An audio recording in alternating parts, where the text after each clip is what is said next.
A gente fala sobre a temática das deficiências, a gente precisa compreender que por trás disso tudo tem uma carga histórica muito grande de invisibilidade, de humilhação e de rejeição, né? E que a partir disso se deram muitas lutas para a conquista de um espaço enquanto grupo, de um reconhecimento enquanto sujeito, enquanto ser humano que essas pessoas também são.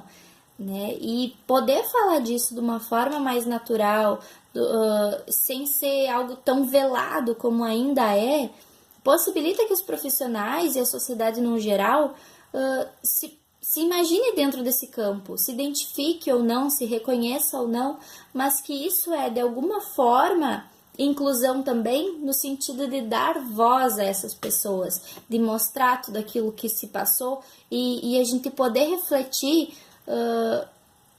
a respeito dessa carga histórica, daquilo que foi, mas de certa forma, em alguns momentos, continua sendo rejeição, continua sendo humilhação, e refletir até que ponto a gente está fazendo inclusão ou não.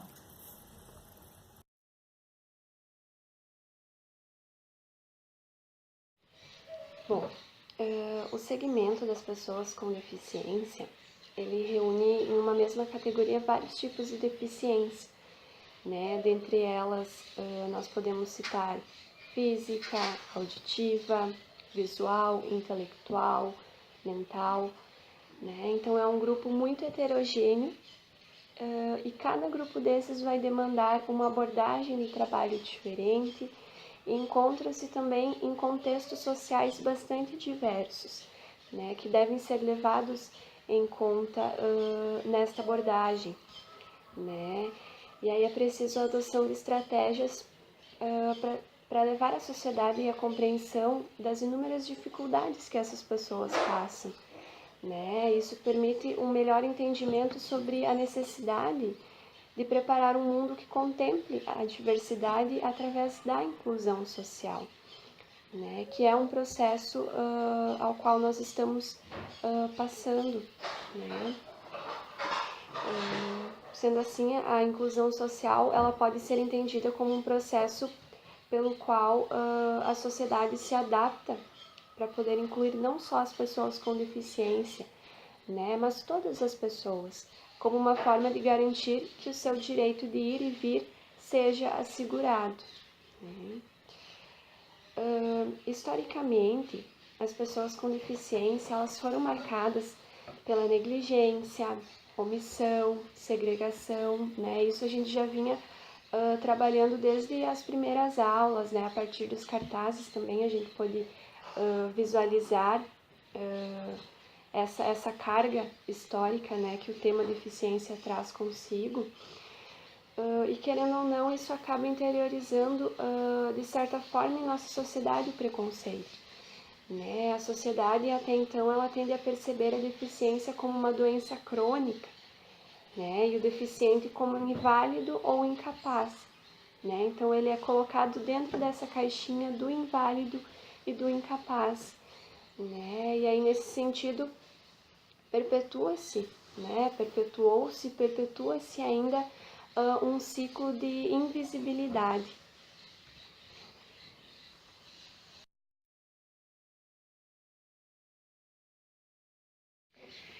Bom, quanto à família, a literatura ela é unânime quando fala da complexidade das relações e das configurações familiares. Né? A família ela é reveladora das mais amplas e significativas características da personalidade humana, né? E, consequentemente, ela será tema de pesquisas. É dentro desta que o comportamento dos seus membros poderá ser entendido. Né? Então, é impossível você tirar um sujeito com deficiência da sua família. Né? Você precisa entender as relações familiares que acontecem, né? A partir do contexto de cada sistema grupal e do meio onde o sujeito está inserido. Trabalhar com essas famílias, querendo ou não, é lidar com fatores variados e contraditórios, que têm origem no contato com a doença que de certa forma é limitante, né? A família ela passa por modificações necessárias frente ao novo estilo de vida que deverá ser adquirido, né, diante da situação que se apresenta com a deficiência, que não é algo desejável. Sendo assim, o diagnóstico de um filho portador de deficiência ele é visto como um momento de crise e luto, ocorrendo destarte um desequilíbrio entre a quantidade de ajustamento necessário e os recursos imediatamente disponíveis para lidar com o problema. Ninguém está preparado para receber um filho com deficiência, né? E o impacto da deficiência de um filho sobre os pais provoca uma demanda, né, de ordem emocional na família. Além daquilo de que a família pode dar conta sem que seja preciso recorrer à ajuda externa, né?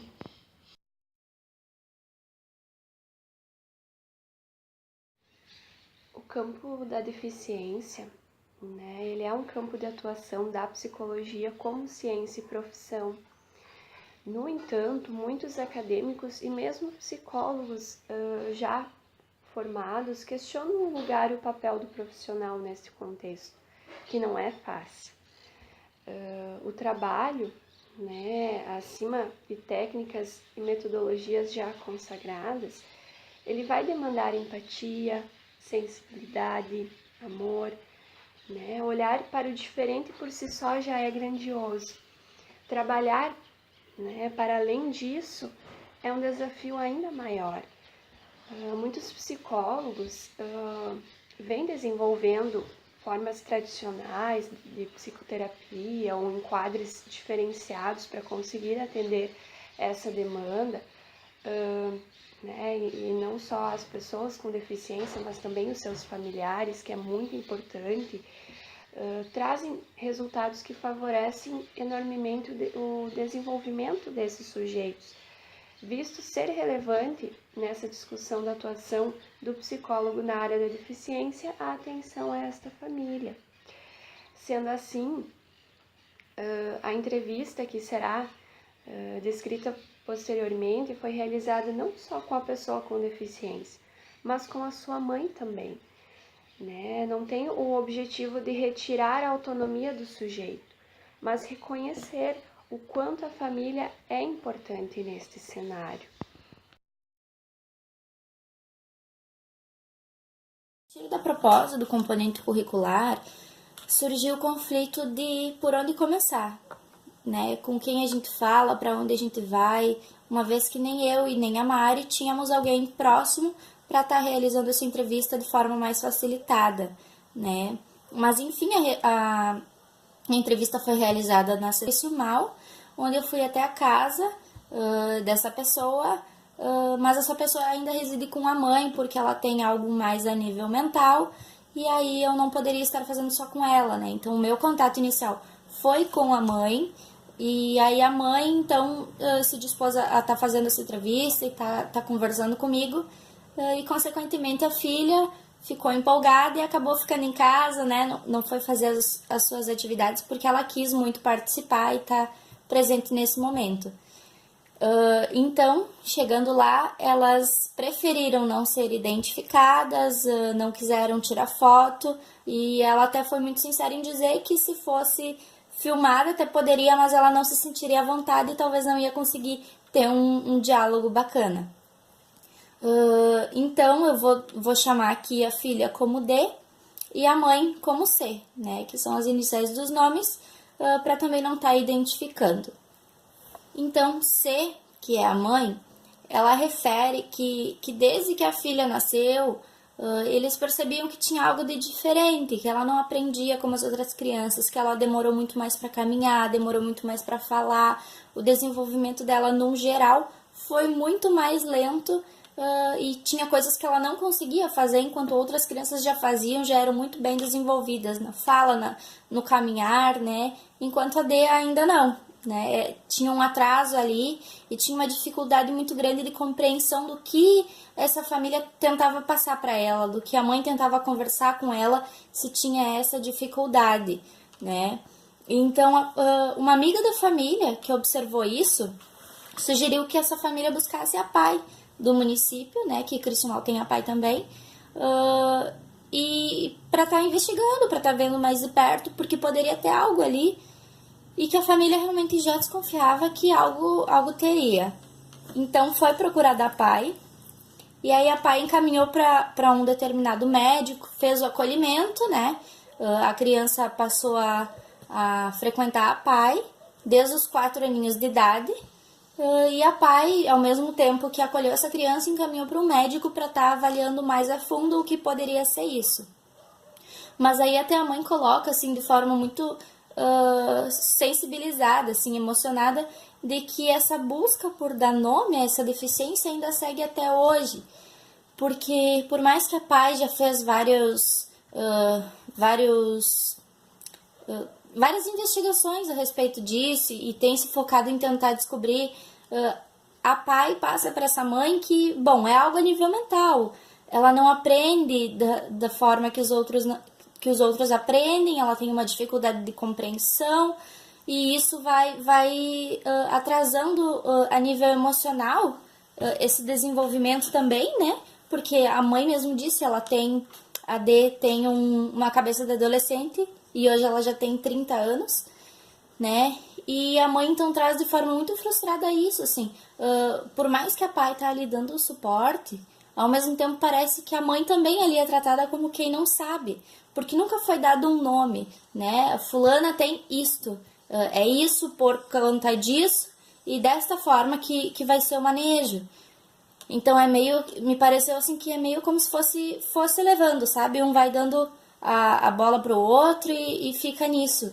E a D já passou por vários médicos e todos fazem exames, enfim, porque a mãe tá na busca de saber a causa de tudo isso também, o que muitas vezes a gente não conseguiria responder, né? A medicina, enfim, às vezes talvez possa não conseguir responder, mas ela diz que ela tá nesse aguardo, assim, e ela tem essa ânsia por saber de onde surgiu, de que forma, se a nível cerebral tem alguma modificação, tem alguma coisa, para estar compreendendo melhor tudo isso que acontece com ela, e que ela diz que fica muito assim a nível ainda comportamental, né? A D tem essas atitudes e vai seguir desta forma, e o que acontece a partir disso, mas ela ainda, desde os 4 aninhos da D, ela ainda tá tentando buscar o início disso tudo, né? Como aconteceu.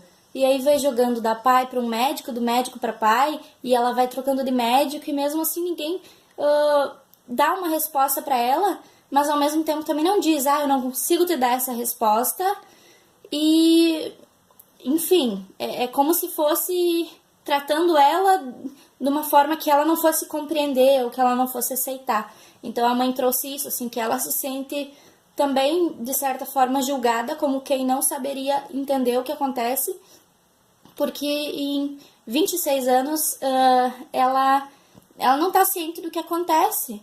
Então, e ela está buscando, mas né? Ao mesmo tempo, ela colocou também de forma muito emocionada, foi uma entrevista bem bacana, assim, porque me pareceu muito sincero, assim, aquilo que a mãe foi trazendo era com muita emoção, né?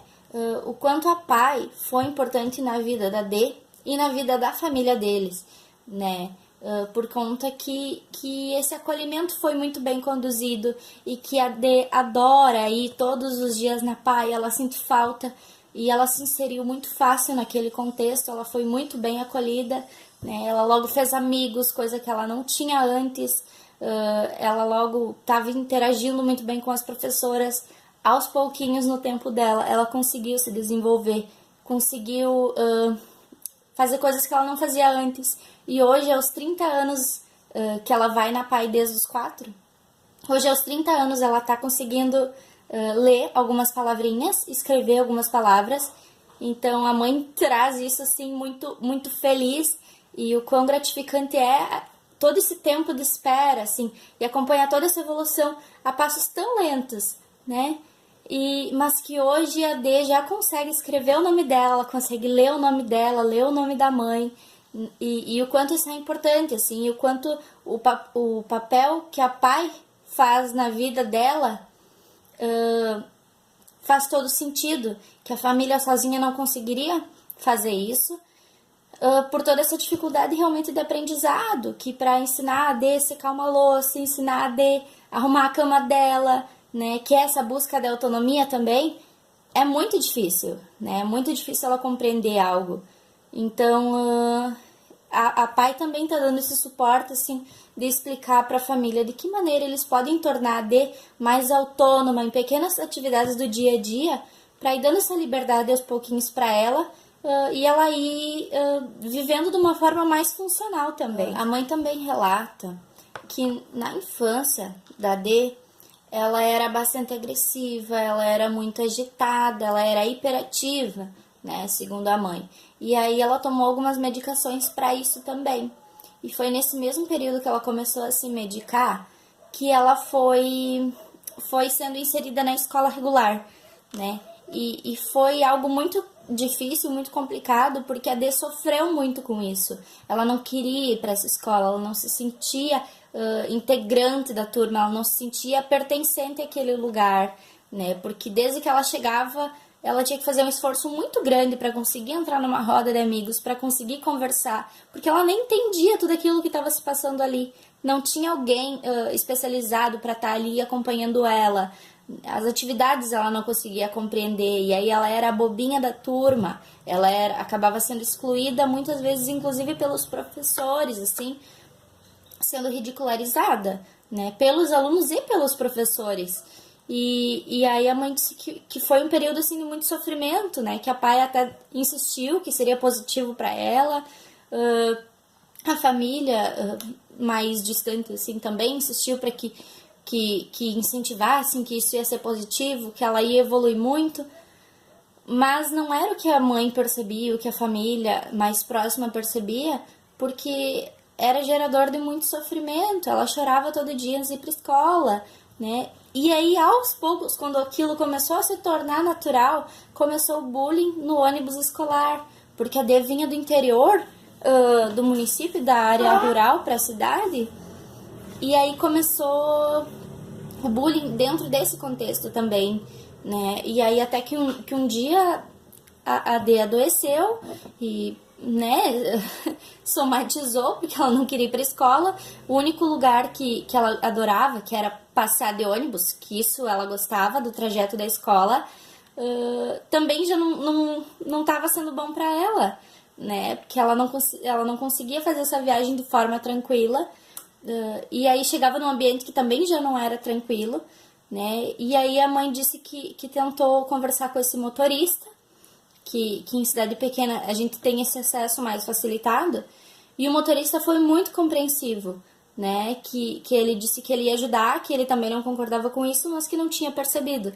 Então, esse motorista conversou com as crianças do ônibus, e a partir daí, a princípio, se resolveu a situação do ônibus, né? Mas na escola foi tentado, assim, e a mãe disse que a própria escola não se mostrou muito aberta a tentar resolver a situação, né? E falaram que ela teria que se adaptar porque a realidade era assim, e a D teria que se moldar a esta realidade.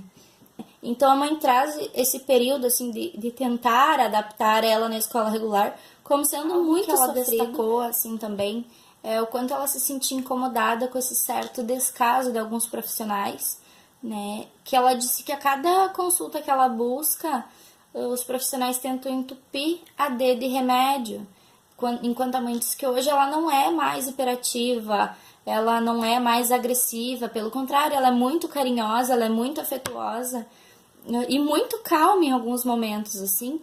E aí a mãe conta que ela foi parando de dar essa medicação por conta e que a D não apresenta mais esses sintomas, mas os médicos continuam insistindo. Então aí até que ponto eu não sei qual a necessidade real dessa medicação, mas também essa mãe não está compreendendo porque não é explicado, ela ainda precisa dessa medicação por conta de tais fatores, ou não precisa mais, é aquela consulta assim de 5 minutos, entendeu? Mesmo com psiquiatras renomados, enfim, e aí no último ano a D já foi para dois novos profissionais e é a mesma coisa, assim, é exame por fazer, mas o profissional mal olha para aquilo, mal dá um retorno, né? Então a mãe disse que hoje a maior dificuldade está sendo essa, assim, porque a D tá inserida no contexto que ela se encontra, a mãe percebe que ela está inserida, né, na PAI. Ela participa das apresentações, ela adora ir, todo mundo conhece ela tem amigos que vão passear na casa dela, ela vai passear. E em casa, por mais que ela tenha essa cabeça adolescente, mesmo aos 30 anos, como a mãe disse, ela limpa a casa hoje do jeitinho dela, ela arruma o quarto dela, né? Ela brinca, ela, né, estuda do jeitinho dela, tá aprendendo a ler, tá aprendendo a escrever, e a mãe até nesse momento olha para ela e diz: eu só sei mexer no celular porque ela que me ensinou. Hoje eu converso no WhatsApp porque a minha filha me ensinou, né? E o quanto assim as duas estão de certa forma aprendendo juntas. Toda essa questão da tecnologia, porque a pai vem incentivando muito ela a mexer no computador, a mexer no celular, porque nesse sentido ela tem muita facilidade de compreender, mesmo sem conseguir muitas vezes ler aquilo que está escrito, ela consegue compreender e ela se vira muito bem, assim. Então ela joga joguinhos e ela conversa por áudio, né, com a família, e ela ensinou tudo isso que ela sabe para a mãe. E a mãe disse o quanto essa filha é diferente e tem algumas dificuldades em alguns aspectos, mas ao mesmo tempo o quanto ela é evoluída, o quanto ela tem um coração imenso e o quanto ela tem capacidades muito diferentes das outras filhas dela, né? E ao mesmo tempo que ela fala isso, não fazendo um comparativo de quem é melhor que a outra, mas trazendo a forma de que cada filha tem de se relacionar, aquilo que cada filha pode contribuir com a sua família e que a D também é capaz.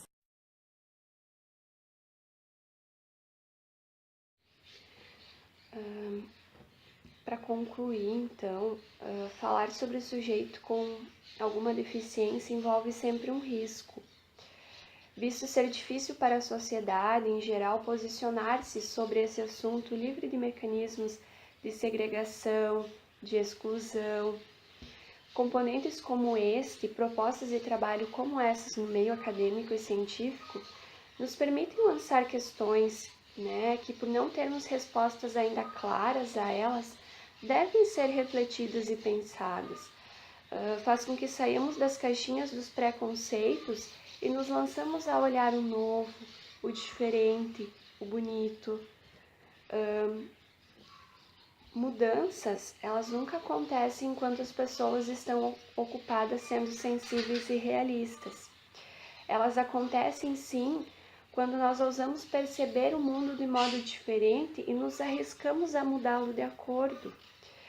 Para os críticos que talvez nos acusem de sonhadores, saiba que escolhemos ficar do lado da imaginação e apostar na chance de fazer uma diferença. Utopia? Talvez, mas alguém precisa fazer o começo, que sejamos nós.